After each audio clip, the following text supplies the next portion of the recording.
Welcome back, everyone, to the Flyin Lion Podcast. We are here tonight, a special St. Patrick's Day edition for recording. I am here with Sam, who's wearing his green, for those who are listening and not watching. But Sam, how are we doing tonight? Doing good, doing good. Yeah, I mean FC Cincinnati on St. Patty's Day. Got to have honestly, I don't think I've ever done this, but first time ever I had Skyline on St. Patty's Day. I got the green noodles, which I don't know how I haven't at this point, to be honest with you, because it's obviously Skyline's a staple, and so green noodles may confuse or disgust some people, but hey, I mean a little food coloring is not gonna hurt you. Sam, I heard a rumor today that FC Cincinnati hadn't lost on St. Patrick's Day, so I'm glad that they continued that. We get a solid win. We'll chat on that later, but glad the noodles at least tasted good. Hopefully, they sound a little funky when you think about it. I don't know, honestly. Like you point that out, I don't know if I've ever done that in my life, to be honest, as well. New experience, yeah. Yeah, absolutely. But like Sam mentioned, interesting day for FC. We'll in this episode touch on the CONCACAF Champions Cup game against Monterrey. We'll give you again a recap of the game that we had today, and then in the second half of the episode, we'll get into jersey swaps, some cards of the week, and a potential rumor about a player leaving. So stay tuned for all those things later on the episode. But Sam, let's get into this game we had on Thursday. Again, the CONCACAF Champions Cup. It was a second leg against Monterrey. We unfortunately lose 1-2. But man, what a beautiful place Monterrey is. I learned a lot about their stadium, about their fans. The whole experience was, I mean, pretty cool. Being in, Champions Cup, awesome experience is what I would say overall. Yeah, I mean, coming into this game, that's the one thing that I was like head over heels for was the view of this stadium. And a couple of the staff members took photos and took video, and we got to see kind of like a pan of, oh, here's the field, and oh my gosh, there's the mountains. So that was definitely a very cool atmosphere. Obviously Tommy G put out a tweet, obviously unfortunate to lose and be moving out of the Champions Cup, but he was saying how welcoming the Monterey fans were and the energy of the crowd and everything like that was just an awesome atmosphere. So I mean, yeah, we lost, but really cool atmosphere and kind of game for even like our young guys or guys that haven't gotten a chance to play in the Champions Cup like that. Just a good experience overall, and hopefully in the future we'll be able to capitalize on success in the tournament. Yeah, absolutely. I mean, you look at the draw and you play the top team in, CONCACAF in the second round. So you kind of get like a little unlucky there. We're talking about luck on St. Patty's Day. Get a little bit unlucky in that sense. I honestly felt like we played pretty decent. First game, obviously, at home, we do well. And then in this game, you come into it and you have kind of open expectations as, how's this team going to respond? How are they going to do going down to Mexico? The day prior, we see I believe it was Orlando and Philly, Sam, both just get destroyed in their matchups against the Mexican teams, down in Mexico. So honestly, a 1-2 loss isn't terrible, not ultimately what we want, but I feel like we held our own in some ways. We look at the lineup and really the person we bring back with Oriano, at least for the Champions Cup game, I felt like he was going to potentially make a difference in this one. The big thing, that glares at you when you look at it is not having Obi in there. So we see Kubo start. I had shouted out Pinto, but it was such a big moment. I felt like Kubo brings that experience in a high level Champions League experience. So ultimately, Pat went with Kubo. But Sam, what did you see, I guess, early on in this game? Yeah, I mean, early on, I mean, it was tough. It felt like obviously it was kind of back and forth. A little different than I guess the first game at FC Cincinnati. FC Cincinnati actually had majority of the chances to start off that game and really got it going. But a little different. I know towards the end of that first half. I don't know if anything stood out for you in the first half, but towards the end of that first half, we're getting kind of lazy as far as like getting back, and unfortunately, Orlando got caught up, and it leads to a Monterey goal in the 41st minute. So that seems to be, something that's happened multiple times this season that we've seen in different games that Orlando has played. It's just, getting caught in a position like that is definitely not ideal, especially right before half. Yeah, absolutely. Going in, I mean, like you said, the first like 40 minutes of the game, it's kind of back and forth. We have at least come out with a high energy. That's really what we wanted to Yeah. see. Creating chances and trying to finish them. Ultimately, that doesn't happen, at least in the first half, but it leads up to that moment. And the play, I went back and I actually rewatched it to kind of see what happened. And Kuo plays a little interconnecting play with Oriano on the width. He cuts in and dribbles like we've seen him do now several times. And I think Kubo gets dispossessed. He had a guy out wide he could have played. It leads to him going down. So you're already down a midfielder. And Oriano is up in that attack, making a run into the box. So the big thing that I noticed about Monterrey is just how quickly they could counterattack They move the ball and pretty quick. Yeah. move the ball, like we mentioned after the first game. So you see them ping it around and then they play this switch because they just have this understanding that our backs are going to be up. And like you said, I mean, Murphy gets kind of caught on an island trying to defend the guy, which we've seen in the first game with, Kubo being up. But he lays back a nice ball, to their guy who shoots it. And I believe the guy in the box, Romo, is the one that gets the touch of kind of a nice back heel.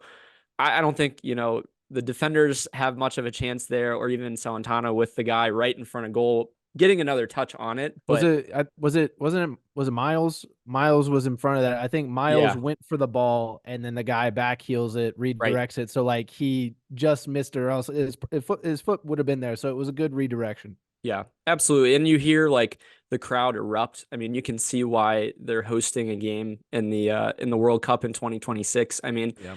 it erupts the crowd. It kind of gets them into it because, like you said, the first 40 minutes were not really like Yeah. too Yeah. much, Yeah. but you could at least hear it after that. So we go down, 1-0, 2-0, I guess, total and aggregate into half. You're not feeling so great about it, to be honest. And then, you come out of the second half, and just like in the New England game today, Sam, we were shot out of a cannon. It's whatever Pat's saying in these halftime speeches, but all of a sudden Lucho decides to just go crazy. And he's like, you know what? We've seen him do this multiple times where he tries to take on 1, 2, 3 defenders and he usually gets dispossessed in that moment. But this time, just unbelievably kind of back and forth between his left, his right foot. For those who haven't seen it, go watch it. It was just a really nice solo goal. I think he ends up putting it between the legs of the defender into the corner. But what a response coming out of the half. Yeah, no kidding. I think was it against Monterey or was it against DC where I believe he had like a similar play but got dispossessed like before he could shoot it. I think it was a DC game. Yeah, Yeah. I think it was the DC Yeah. game, but like he's been trying to do this a little bit more, putting his dribbling skills like to the test, and my goodness, like you could just tell how technical he is. I mean, what a great goal. And this time he got it to go, right?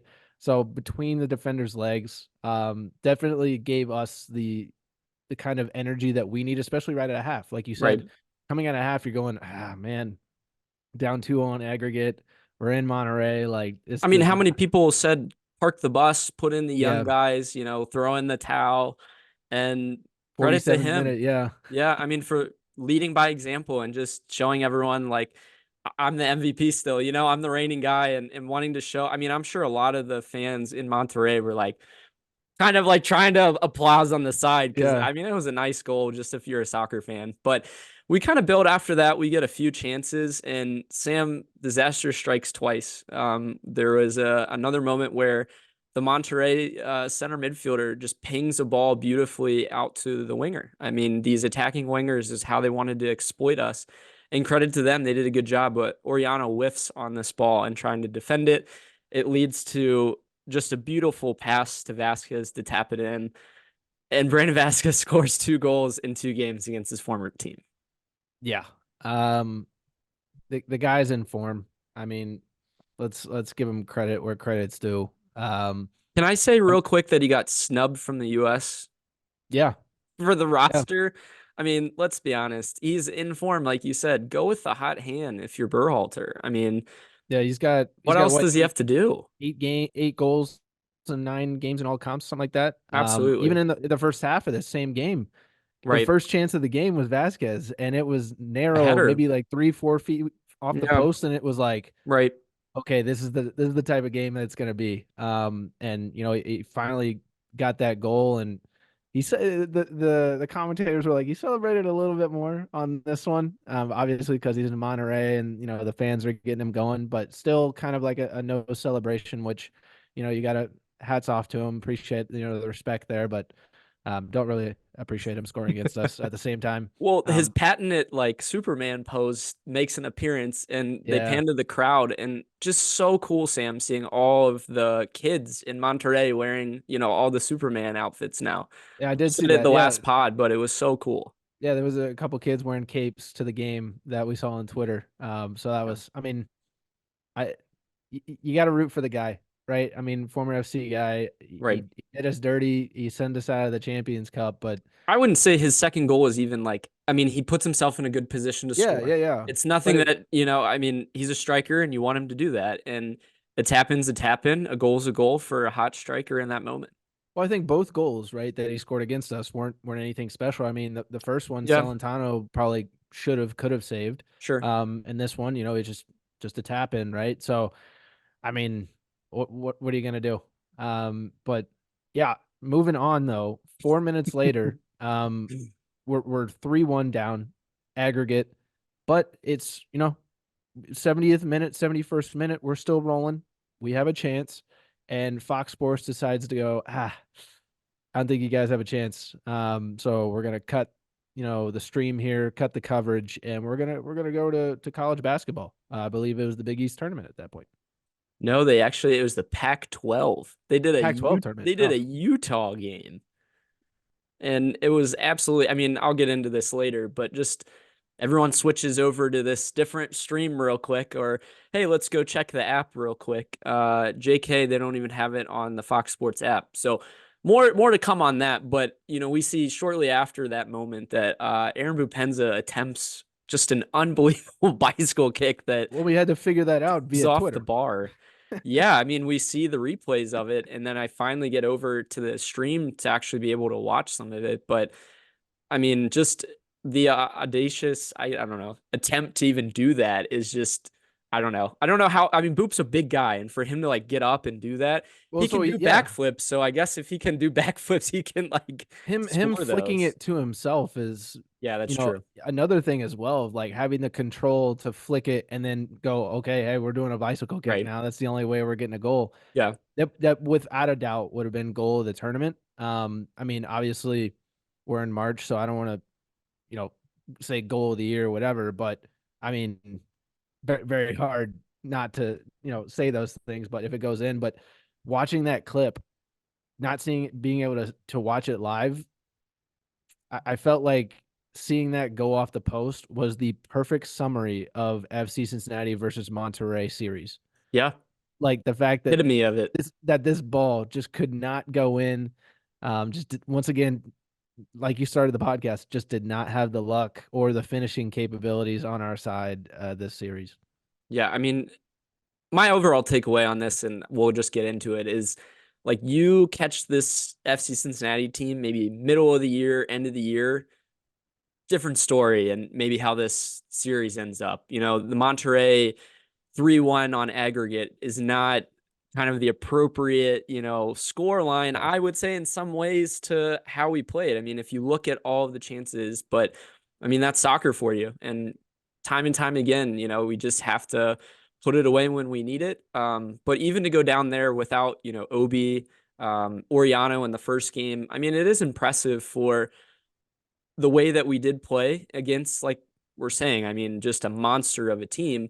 You look at like the salary limitations we have and the people that we're bringing off the bench versus what they're bringing off. I mean, it is unbelievable just, I mean, how close it was in some ways when you look at, like I said, Orlando and Philly and how they played these teams, but that we played them well. And we honestly, if we get one more away goal when we're down, or I guess it would have been 1-1 at the time in that game, but we get one more away goal and we're through, So it is a game of margins. And the other thing that I wanted to just real quickly touch on is Oriano, his defense got to improve. At least in this game, the two goals come from that side. Overall, the defense on the left side, is what I would say. And because in the first game, you get a very similar situation, and that led to their goal again. So I'll touch on that a little bit for the New England game coming up, but that was my overall impression. Yeah, my takeaway was, I mean, back to Brandon Vasquez. This game showed so much how much we are missing Vasquez and Barreal For both. sure. Um, just having those guys being up front and obviously Barreal on the left hand side. To your point, I don't know. I mean, Barreal did have a tendency to, move up the pitch a little bit more, but he was settled in. I feel like, especially his last season with FCC, settled in and understood what it took to be a left wing back, and had the responsibility to track back and even make crucial tackles, which we had, mentioned towards the end of the season there. And Vasquez, for sure, just having a guy that can finish up top, knowing that, okay, if we put a ball in the box, we could put a cross in, a couple of crosses in, we can get a goal and be right back in this thing. And fortunately, we have to stand on Lucho's shoulders, just like always. The versatility, I mean, that he would bring in that situation against like this Mexican team.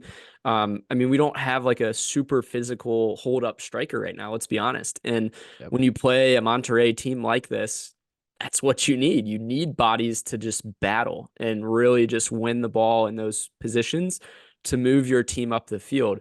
And to your point, like having Barrial that would kind of advance us in that way too. You're right. I think that's a great point for missing both of them. My question to you is, does 2023 FC Cincinnati beat Monterrey in this series? Would it be the same team that we had like last year around this time then, right?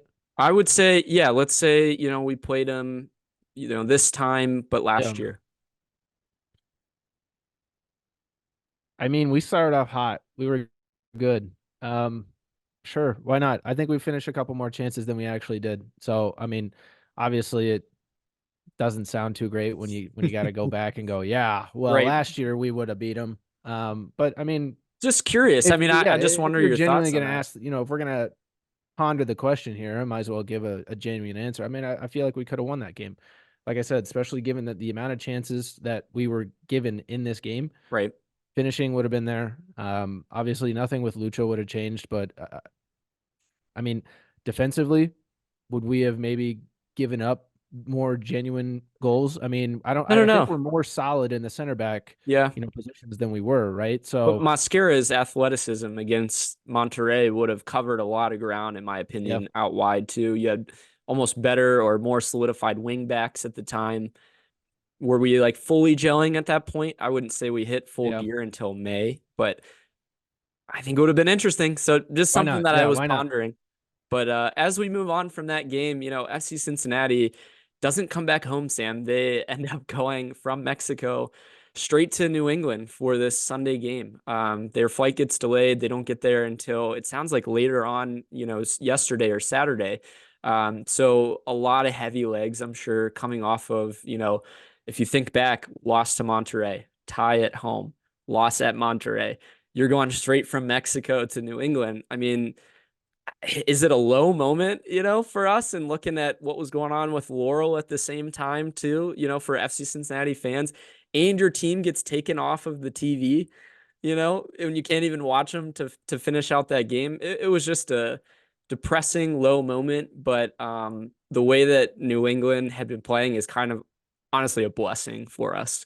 If you really look at it, obviously they're still in Champions Cup, but their draw is, call it as it is. It wasn't that great, to start. So They're just now playing their first Mexican team. it's true. I mean, and there's other good teams outside of Mexico. I mean, let's not kid ourselves, but at least in this round or in that situation, it shows you the quality and how they play MLS Well, teams they were versus who they saying did. prior to the game, Carlos Heel didn't even make the trip for Right. the second leg of the Champions Cup. So you So, have a fresh Carlos Heel going into this yeah. game.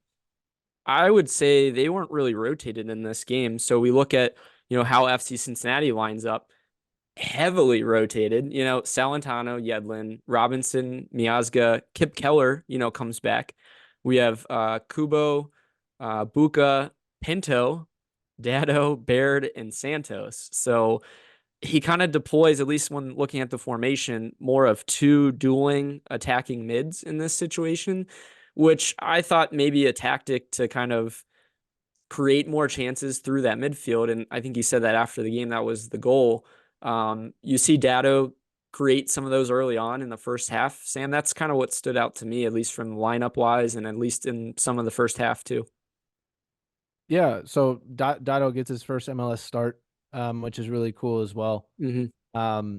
And I mean, yeah, to start the game, I think we on the road, I think it was what was the stat on the last time with 2019, 2019 right? is the last time we Yeah, won the last against time we New England. won, Yeah, yeah, against New England. So it had been a long time, right? So you have that coming into the game.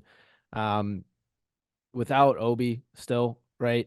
right. Um, I- yeah, I think it was a slow start for the most part, right?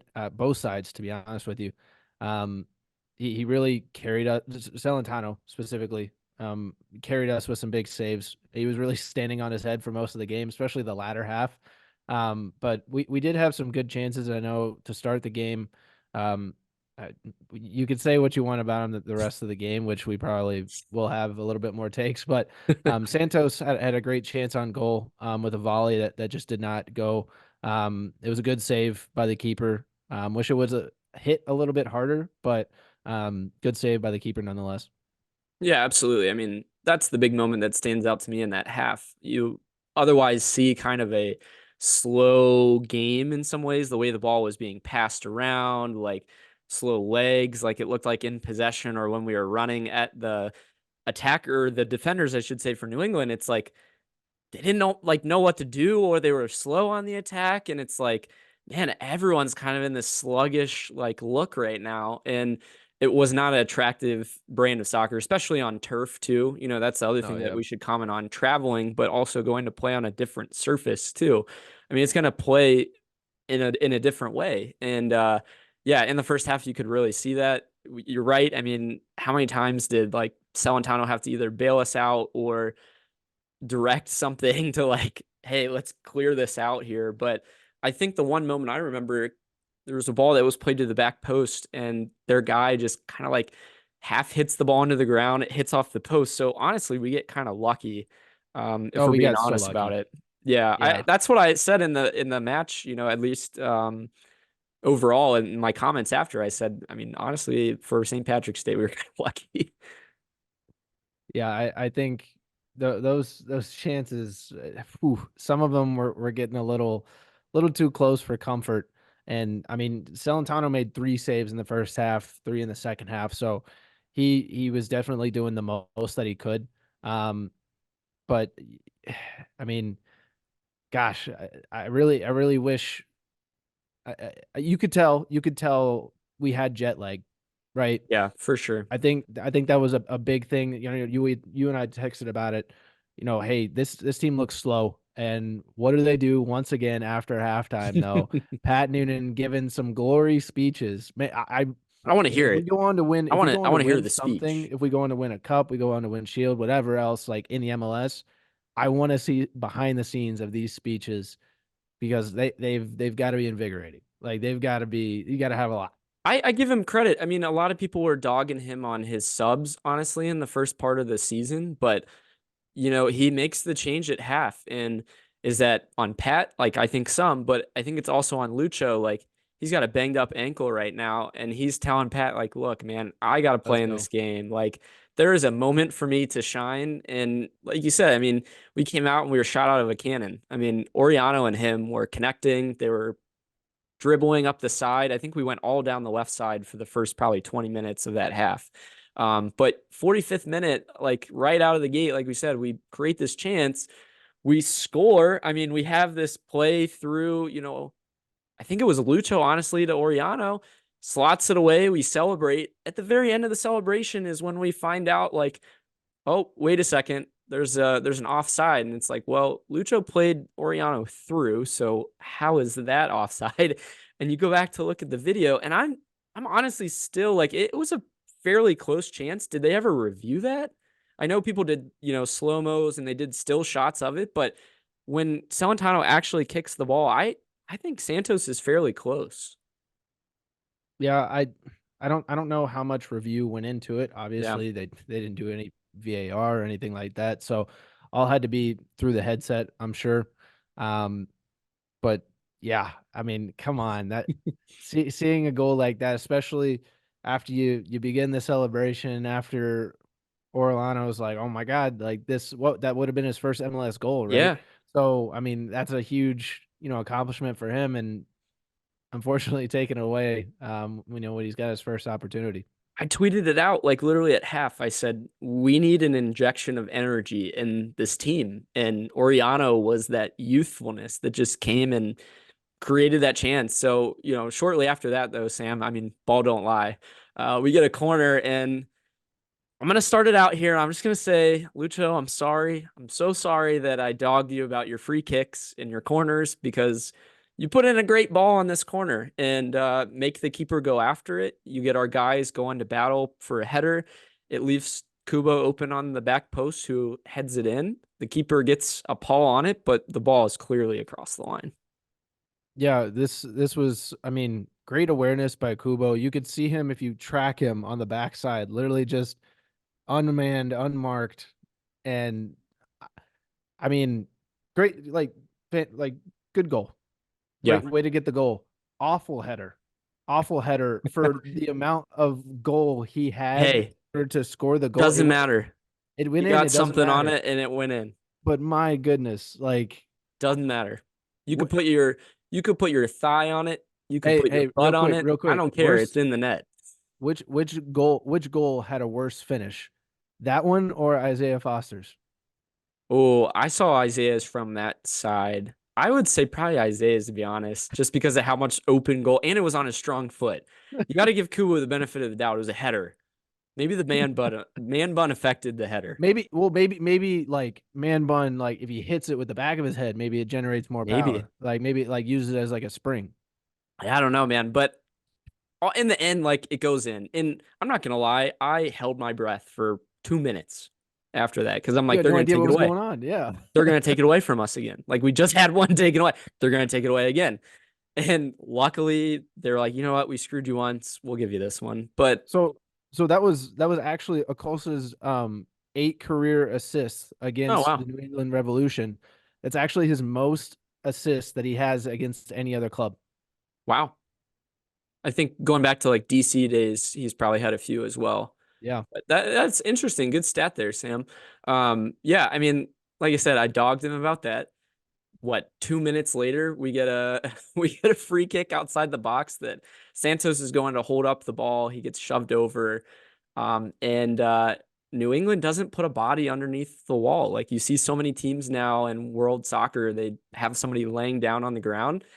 I think he picks out like, hey, they didn't do this. Another thing that we've seen him try to do is to play it under the wall. You texted us about that too, I think, during the game, but he goes for it. And again, I was critical and he proved me wrong. So I'm so happy that he slots it in there and we go up 2-0 in the moment. Could have been Yeah, 3-0, that really. was, I mean, if you want to call it intelligence, you want to call it, just the importance of knowing when to go for those things, I think is, I mean, who else but the MVP, right? So like you had mentioned, I had texted, he's tried this multiple times. I think he's tried this maybe once or twice already this season This season, to at go least. under the wall, right? Right. The other times, unfortunately, it's just missed, and maybe hit the, defender's legs, ricocheted back. But he finally got this one to go, and wow, like the you could see, I think specifically Orlando was like kind of like the celebration was kind of Yeah. almost like looking at, Lucho, like, holy crap, like his Argentinian counterpart, like, Right. dang, like that was smooth. That was nice. Sam, I mean, what stands out to me is out of 4 goals in the MLS that we've had, like, in the regular season, 3 of them are from set pieces. We've had 1 goal from the run of play. Yeah. I mean, like that says something about the way that they're building the offense and trying to attack. I mean, and the goal doesn't really come off of a buildup for Bupenza against Chicago. It's from a turnover. Yeah. So we haven't really like created a goal in the MLS season yet. If you want to call the set pieces like a designed play, but it's not from the free flow like run of play.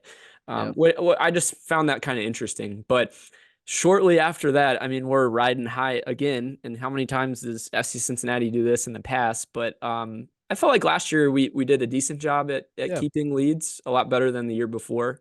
The year before was not fantastic at all. But 62nd minute, I think Santos is attempting to hold up the ball. I don't know if he gets fouled, but he just kicks this ball straight up into the center backs. And the center backs, I think, are starting to push up in this moment. It kind of gets caught out to where their player Chankalai, gets pretty much isolated with, I think, was it Murphy? I believe it might have been Murphy. Yeah. And Murphy and then he Miazga. crosses, Yeah. yeah, Miazga at the end, slots it away. But I mean, in the moment, you're just heated because it's like, Santos, really, dude? You just had one called back because of you.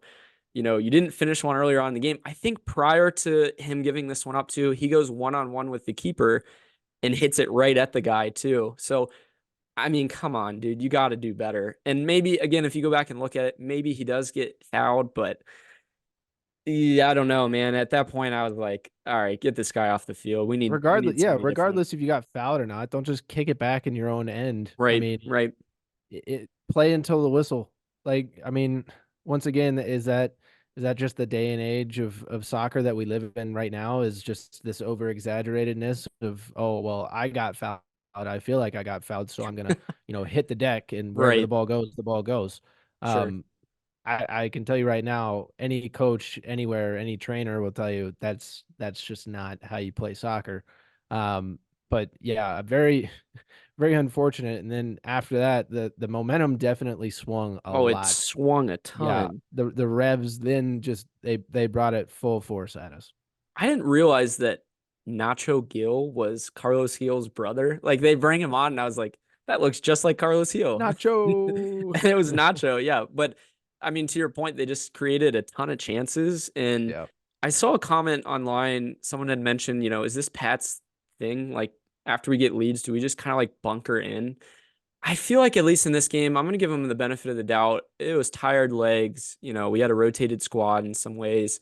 We bring in Lucho and Oriano, and you do well for 20 minutes, but yeah, the play just completely changed, and we couldn't get out of our own half, it felt like. But they create like all of these chances. 81st minute, Miazga gets crossed, unfortunately. And again, St. Patty's Day luck strikes again, hits the top of the post. So get lucky there. We get another one where the ball's played over the top. Oriano kind of whiffs on his clearance. It leads to, I think, a Dewan Jones shot at Roman, and he catches it between his legs, and he's like, bro, like, what are you doing? Yeah, my goodness. I mean, we were doing anything and everything to slow the Revs down. That's including 5 yellows for us, which was Okay, um but some of them were like, yeah, yes, some of them were very Lucho soft. slipped on the turf and hit the guy. That's not a Yeah. yellow. The other one Yeah. for Yedlin for throwing the ball back. Come on. Five yellows though. So I mean I think Did the Miazga get one on the day? I don't I don't know if he did. Like, is he the Luca only got one that one, escapes Orlano this? got one, Yedlin got one, Acosta got one. We're missing one more. Yeah. Did Boop didn't get one. Boop did at the very end. Yeah. Oh, then that's five. That's Yeah. five. Okay, so Miazga didn't go. Hey, back line is fine. There we go. There we Back go. line's fine. Honestly, and like, they get a goal scored on us, but I felt like the back line did a decent job again. Well, Kip Keller that's not was, the back line's fault. Once again, like goals that oh, we're yeah. letting in Yeah. cheap. Yeah. It's really on the outside back play on the left side is really how all the goals have happened this year, except for Obi's, PK thing. But yeah, I don't know. There's something to be said about that. Ultimately, we're pumped. We seem to love 0-0 draws at home right now and 2-1 wins on the road. We're kind of flipping what you should normally get, 3 points at home, 1 point on the road, but shoot, I'm not going to complain about an away win. I mean, snapping an 8-match winless streak against the Revs also feels pretty good. And being third in the East. Yeah. Considering how we've been playing, I think I'm fine with it. I'm good with it. We're For top how top five, disgruntled you top feel three. about it and like the way you watch them play, but then you see like we haven't lost in MLS play. It's Yeah, like, maybe we're grinding satisfied. out results. Like Yeah. we're maturing as a team. We're creating, Well, and that chemistry and that goes back to, can you imagine this team with good chemistry? Like, for sure. we get these chances converted. The chemistry, to your point, we have no goals, with interplay, right? We just have goals, Right. off of, you know, getting Bupenz's goal against Chicago Fire, just being able to pick up the missing or the loose pieces there, and then obviously off of set Corner. pieces. Yeah. If we get the interplay going and getting those chances finished, I mean, watch out. Yeah, absolutely. It was Pat Noonan's first win against Caleb Porter, who may not have a job next week. They are 0-4 now in the MLS play, but we've been there, we've done that, and it's our time to be doing well. So moving forward, I'm just excited. We'll obviously talk about previews and whatnot. I think we're going to do that on a next episode. But Sam, I have a good trivia question for you. So Yeah, hit me. before we go to break here, Lucho gets the game winner against New England in this game. How many game winners does he have for us? And what is the FC Cincinnati record for game winners? Oh shoot. Um, FCC game winners. I mean, I feel like if there is a record for it, I feel like he's got it at this point. He has to. Um, I mean, looking back at USL days, looking back at previous people before Lucho, I don't think they did it as often as he did. I'm gonna go with Lucho's got 6 game winners, Okay. and that's the record. Like, he's got the record. All right. Well, stay tuned to the end of the episode and we'll give you the answer. We'll be right back. Hey, FC Cincinnati fans. We are pumped to share our new sponsor, Peak Cocktails. I'm sipping on the passion fruit margarita, which is so spicy and it makes me feel like I'm on the beach. Ooh, that sounds great. I'm drinking the Blood Orange Spritz, which has a great subtle ginger flavor coming from its scientifically formulated recipe to promote exercise recovery, enhance relaxation, and support a better night's sleep. Ryan, that's exactly why I love them. Their cocktails are designed to fit seamlessly into your health conscious lifestyle, giving you the enjoyment of a delicious adult drink without the downsides of alcohol. Guys, next time you are looking for that post-workout drink or an afternoon pick-me-up, grab a Peak Cocktail. Visit them at www.peakcocktails.com and use the code Flyin Lion at checkout to get 20% off your first order. Zach, enjoy your drink. Welcome back, everyone. We are here today on St. Patrick's Day doing a special recording, talking about a little FC Cincinnati. The end of the week was much better than how the game on Thursday went. Definitely happy that, we're getting a win, kind of turning the page on Champions Cup. Now we can kind of focus on the MLS season. But Sam, before we get into all the good stuff, but I got to hear your card of the week. We're starting with cards of the weeks more often. I don't like this negativity, but we'll Get it out of the way. well, no, yeah, we'll do the card of the week.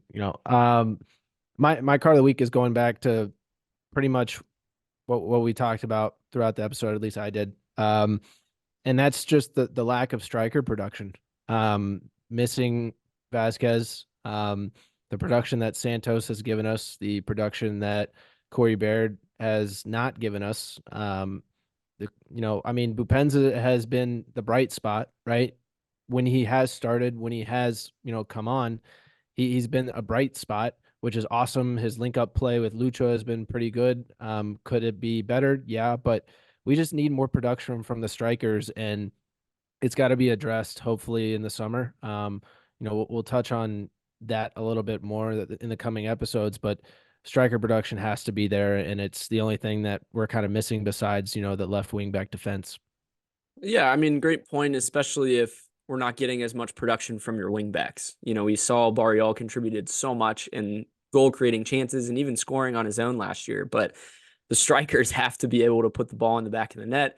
It'll come with time. I mean, you get enough chances, you're going to put them away, but it kind of leaves you with a sour taste in your mouth, out of New England game. Like Bupenza didn't even really have a great opportunity to score. He looked a little bit better, like we said in the Monterrey game, but yeah, you need these guys to score. You expect them to score. That's why you pay them the money that you do.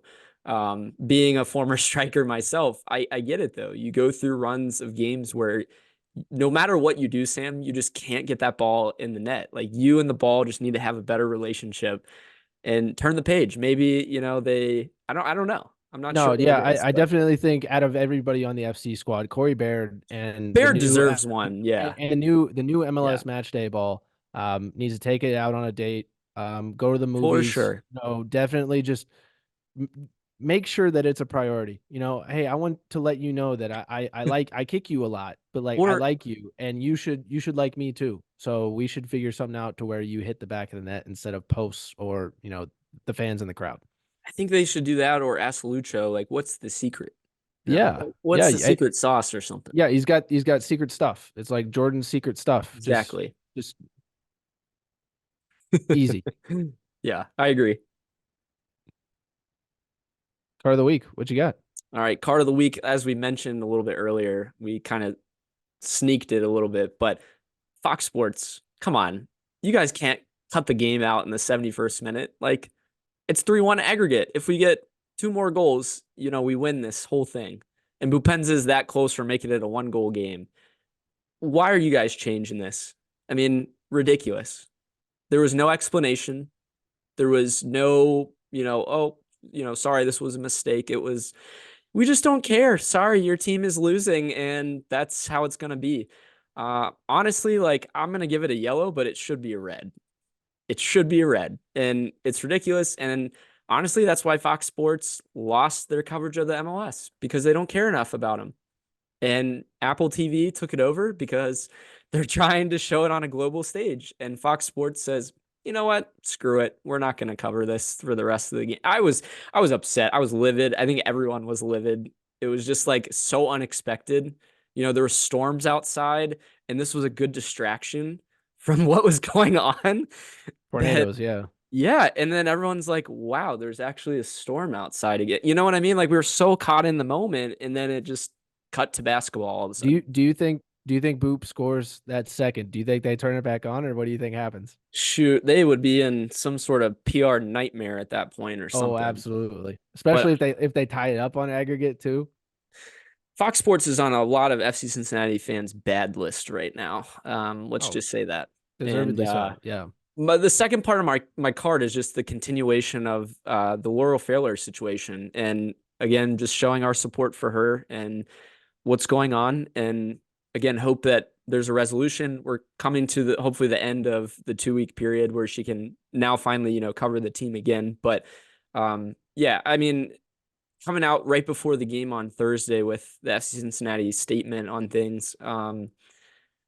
Yeah, I mean, that's the biggest thing we said. We said it even in the last episode too. I just hope there's a resolution and that we get a better explanation. We know there was an ESPN article that kind of came out and said things further too. But yeah, it's ridiculous in a lot of ways, and we'll leave it at that. But Sam, what was your jersey swap of the week? Yeah, jersey swap of the week was the man that stood on his head, Roman Celentano. I mean, what an effort from him. We talked about 6 saves in total in this Revolutions game, and he has been probably one of the best goalkeepers in the MLS this season. You put a bold tweet out about that. What, two clean sheets, right? Mm-hmm. I mean, I think out of everybody who has, a decent amount of games, like probably he's played 4 MLS games so far, only 2 goals allowed in 4 games. Whereas somebody who's played 4 games like him, I think I'm looking at other players. The other person that has the same stats actually is the guy that we talked about earlier, or at least I tweeted about, was Patrick Schulte. So those 2 guys have been phenomenal in the MLS, and Celentano, he deserves a lot more credit, especially after a game like this. And the way the game ended, he was really just standing on his head. Roman played outstanding. And he did everything you wanted him to do as our keeper in this game, especially if you're going to be put under pressure. This is the first game where we saw an opposition in the MLS that really went at us this year, because of maybe rotation, tired legs, whatever it is. But I mean, he didn't care. He made those saves. Sam, we had a lot of people comment, and I think I agree with them, is his distribution has to be better historically. And you felt like you saw a little bit of an improvement, maybe the year before last, by the end of the year, last year, and then this year seems to be about the same. But we just have to see him more consistent. Like you said, his numbers look good. Is he benefiting from our defense? I would argue that in some ways too, but he's done the things that he's needed to do in a lot of ways, except for the Vasquez situation. He did let that one go in, but in this game in particular, and for your jersey swap of the week, I agree. Roman played very well. I thought he did a good job. It was hard to pick these people, and I think to take it off of like what Zach said in a prior pod, I think it was last week's actually. There wasn't a ton of people, and I just benefited because I put my jersey swap on there first. But my jersey swap of the week was Lucho. First time this year, I'm going to shout him out. But 2 goals and 1 assist on the week. Yeah, he was much better on his free kicks. I called him out. Maybe he watched it and was like, Ryan, I'm going to do better. But yeah, it was great. He created 4 chances against New England, which led the game. He had 5 created chances against Monterrey, which actually tied for leading the game as well. He now leads, Sam, the MLS in chances created with 18, and like good chances too, where some of these guys should be putting these away, and we don't have but 1 from the run of play technically. So Lucho's doing his thing. He's starting to come into it a little bit more. When Lucho's out there and his intensity is there, there's no one better. And we saw that this game and in the Monterrey game, on Thursday too. He's just an unbelievable player, and we needed him in this game, and he delivered. I did really appreciate that every single goal that he's scored this season, assisted on, etc. All the commentators have been like, well, that's what the MVP does, right? So I'm glad that, he's finally getting his flowers after his MVP season, and people are starting to recognize there's another great Argentinian number 10 in the MLS, and it's not named Messi. There's a lot of disrespect to him when you listen to some national outlets. Like, he's the MVP and everyone knows that. But if you listen to Extra Time or some of the other big like MLS accounts, Sam, I mean, who do you want to, set your team up around? They don't really say Lucho. They say Carlos Gil or Thiago Almada. I mean, disrespectful. So I think this to him, like coming in the second half, he saw Carlos Gil, create all these chances. He goes, bro, I am better, and showed it. I felt like he outplayed. Carlos Gil created a ton of chances in this game. He was second in created chances, but Lucho shined, and he did what he needed to do. Yeah, these past 2 games, I mean, all that I've thought in my head was mucho Lucho. That was like every goal that he scored this season has been incredible.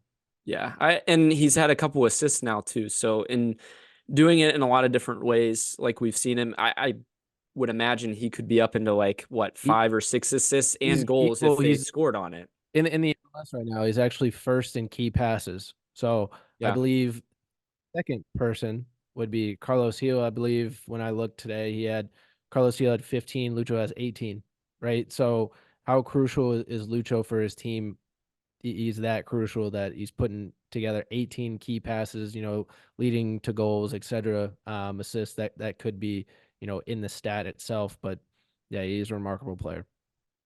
Even with a bummed ankle, like Pat said in his post-game conference, I mean, he's going to, go out there and show you what he's got no matter what state he's in. And I saw him actually like coming back on defense more this game too, and contributing in other ways. Like I think Pat even commented like communication with Roman on a set piece where like Roman came out to get it, and like just understanding those big moments. He's had that, and he's done such a good job with that. But Sam, on a little bit of a different note, we kind of commented on this before, and we finally got a rumor on Twitter about it, but it looks like Marco Angulo might be loaned back to Ecuadorian team. Seems like he's still going through some family issues. Might be better just to be around his family. It seems like in all facets, but he's rumored to have done a medical at LDU Quito. Not quite sure how to pronounce that, but they're currently sixth in the Liga Pro down in Ecuador right now. He was at Independiente before we got him before last season, actually. So different club than where he was at before. Be interesting to see how does this free up a U22 spot for us this year. It seems like all things are leading towards that. Again, in a future podcast, we're going to talk about some striker options. We have a few that we're looking at. It would be cool to bring these guys in because, like you mentioned earlier on in the podcast, is we need more production and maybe from some youthful guys who are quick, or maybe even, I don't know, Sam, would you prefer like a bigger body or physical type guy? Or I mean, we can get into it later on, but Yeah, I think more of a physical player that can win the ball and hold up play. Obviously, Boop just he loses the ball a lot. So we need a striker, need somebody up top that is comfortable with the ball at their feet, finishing and kind of playing 1-2s with Lucho and everybody else around him. But yeah, clearly Angulo has kind of lost this battle with Pinto, Kubo, even Dado, right? So you're taking the midfield spots away from him, and it was just it seemed like even during the preseason, right? He just wasn't around, wasn't getting as many looks, and that was the reports at a training camp was how much time Dado was getting, how much time Pinto was getting, and so it was kind of writing on the wall, if you will. yeah, I don't know if like his family situation is like wearing on him, and maybe that's why he wasn't performing as well. I mean, he's just such a highly touted guy coming out Yeah, of absolutely. Ecuador. Yeah. He was close to making the national team down there, almost for the World Cup, to be honest with you, too. So, you know, in some ways, it would be nice to have, like, especially in this game against New England, to bring him off the bench instead of Steven. I mean, 16-year-old coming in that big moment. I feel like he did okay, like he did all right, but at least Angulo had a year in the MLS before. It would have been nice to have a little bit more depth in that situation. But like you said, I mean, we're getting young guys coming in that are contributing now. Pinto, Dado, Steven in some ways too. So pretty interesting. I saw a stat, Sam. I don't know if you saw it about Steven Jimenez. He was the youngest player to feature in the CONCACAF Champions Cup. Yeah, pretty interesting. I mean, unbelievable. Like, what were you doing at 16? And he's playing for FC Cincinnati. Like, just unbelievable. And shout out to him because that's impressive. Yeah, I can't imagine what that was like for him because he's got Mexican ties as well. Being in Monterrey in that stadium True. was probably incredible. Yeah, absolutely. I know he was from the DC area, but you're right. I think he did have some roots from there too. So speaking of, one of his teams that he played for last year, FC Cincinnati 2, Sam, we just saw this after the game today and this afternoon. Looks like they have some new kits. They were pretty fresh. Give me your breakdown. Yeah, I mean, little bit different than the first team. I know you had mentioned there was kind of a different pattern almost. To me, it looks like a different variation of a water pattern, to be honest with you, because True. like obviously on FC Cincinnati's from last season, it's got more bubbles on it and kind of that water effect where like this one kind of looked more like a rushing water, a lot more maybe streamy. I don't know if you want to, call it that, however you want to call it, but yeah, definitely a different look. I believe solid colors on the shoulders, and then as you go into the middle of the kit, a little bit more of that design with orange trim. So pretty cool design. I liked it. Yeah, I mean, wasn't expecting it. Let's just say that. I Yeah, mean, seriously. you don't normally see, oh, well, FC Cincinnati is playing or the second team is playing their first game of the year. Let's go and, check out the roster and who they're playing and whatnot. And you look at the match day, photo and you see that and you're like, wow, can I go buy one of those? And I mean, seriously, I want to know, can you buy one of those? But I mean, come on. Where's the jersey? Where's the kit reveal like video for right, this? Like, come on, guys. Like, if we're gonna roll some stuff out, like let's roll right. some stuff out, even if it's the Yeah. FCC2 team, MLS Next Pro. Like, They ran the hey, budget dry for the canvas kits, Sam. I don't know. I mean, yes, that was. I mean, the production of that, I'm sure, was like, hey, I don't know if we have the resources to do a whole thing for you Right. guys, Right. but The I mean, navy something. was Give sharp. us Did you something. like the Yeah, navy though? I did. I thought that the extra little navy was pretty sharp. And then it was almost like a burnt orange around, Yeah. like, I don't know, like it was a little bit different. It was a little darker than the typical orange that we see. But like someone commented on it and said, like, wouldn't this be funny if like they just slapped the FC Cincinnati crest on top of this for next year and like, oops, we leaked it. Were you guys paying attention? I mean, I don't.